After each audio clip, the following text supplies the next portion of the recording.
Olá, Radiante. Capítulo 19 do livro Um Curso em Milagres, Alcançar a Paz. Comigo, Maria do Sol. Não é alcançar a paz comigo, que eu estou alcançando junto contigo.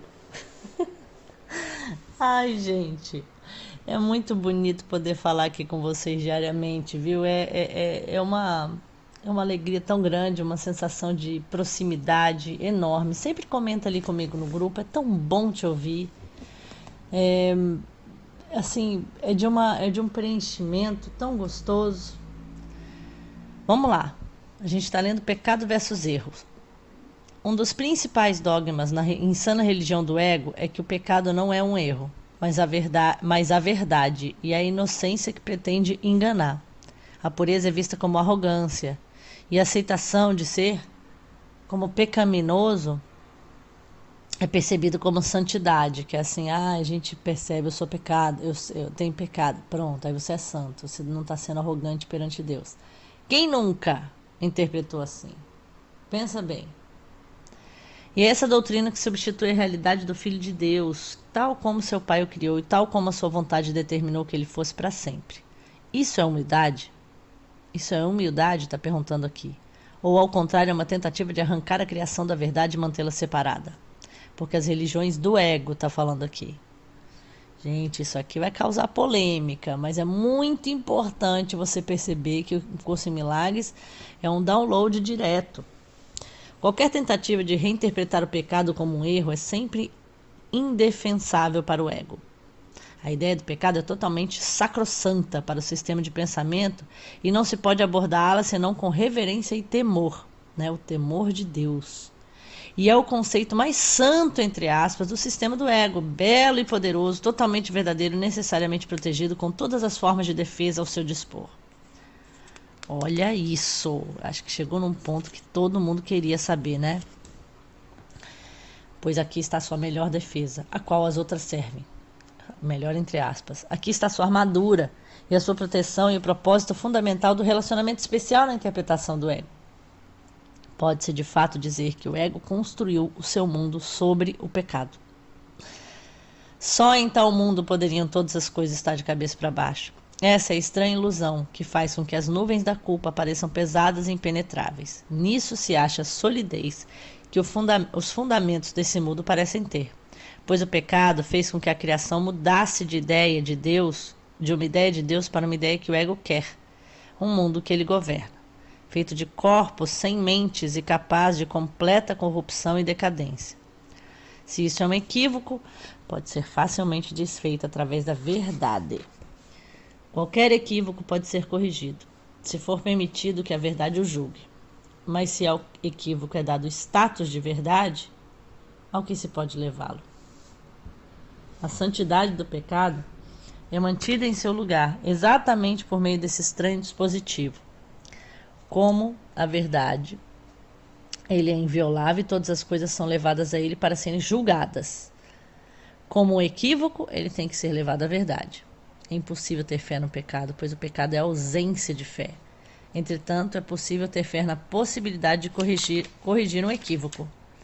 Não há nenhuma pedra em toda a cidadela armada do ego que seja mais zelosa e zelosamente defendida do que a ideia de que o pecado é real. É a expressão natural de que o Filho de Deus fez de si mesmo e do que ele é. Para o ego, isso não é nenhum equívoco, pois essa é a sua realidade, essa é a verdade da qual sempre será impossível escapar. Esse é o seu passado, e o seu presente e o seu futuro. Pois ele conseguiu, de alguma maneira, corromper o seu pai e mudar por completo a sua mente. Lamente, então, a morte de Deus e quem o pecado matou. E esse seria o desejo do ego, que ele, em sua loucura, acredita ter realizado. Olha, entender que o ego é um engano, né? Que o ego não, desculpa, que o pecado não é um erro, pois o pecado implica em arrogância, que falta a ideia de erro, né? O erro não pode ser confundido com pecado, que é o que esse versículo fala, e vai corrigir totalmente esse engano que a gente tem de achar que tudo é pecado, que todo mundo é pecado, que a gente está todo mundo acusando todo mundo e tentando corrigir todo mundo. Meu Deus, que libertação!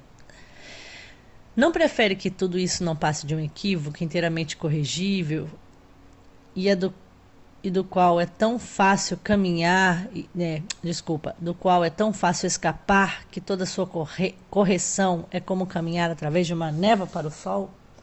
Uma sugestão aqui, está perguntando. Pois isso é tudo que ele é. Talvez seja tentado a concordar com o ego no sentido de achar que é muito melhor ser pecador do que estar equivocado, mas pensa com cuidado antes de se permitir tomar essa decisão. Não a aborde levianamente, pois é a decisão entre o inferno e o céu. Para mim é também. Eu vejo isso nitidamente. O inferno é essa coisa de tudo é pecado, tudo é erro, meu Deus, sou culpada, eu tenho que reconhecer isso e eu tenho que me manter nisso e julgar assim os outros. Ou, caramba, me equivoquei. Deixa eu me corrigir energeticamente aqui, deixa eu voltar para Deus, tá tudo certo, Deus me ama, tenho todos os recursos dentro de mim, tá tudo certo.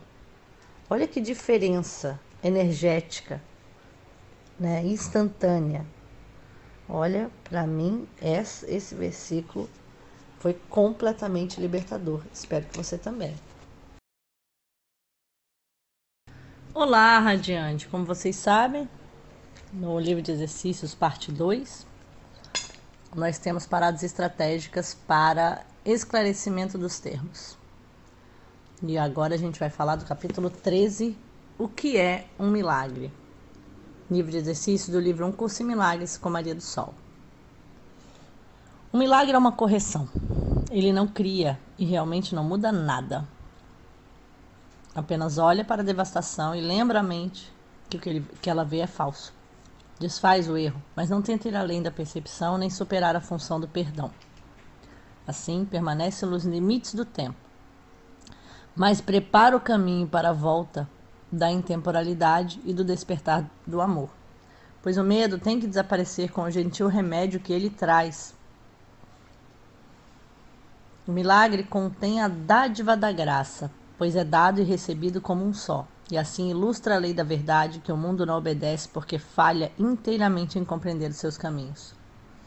O milagre inverte a percepção que antes estava de cabeça para baixo, e assim acaba com as estranhas distorções ali manifestadas. Agora a percepção está aberta para a verdade. Agora vê-se o perdão justificado. O perdão é o lar dos milagres. Grava isso. O perdão é o lar dos milagres. Mais uma palavra, uma frase para a gente anotar, né? Tatuar ali no braço. Tatuem hoje essa frase escrita no braço e tirem foto lá no Instagram, me marquem, vai ser ótimo. Os olhos de Cristo os enviam a tudo e contemplam em misericórdia e amor. Os olhos de Cristo os enviam, os milagres, né, a tudo o que contempla em misericórdia e amor. A percepção está corrigida à sua vista, a vista maior, né? E o que pretendia amaldiçoar veio para abençoar. Cada lírio de perdão oferece ao mundo inteiro o silencioso milagre do amor. Que frase, né? A cada um é depositado, diante do verbo de Deus, sobre o altar universal do Criador e da criação, a luz da pureza perfeita e da alegria sem fim.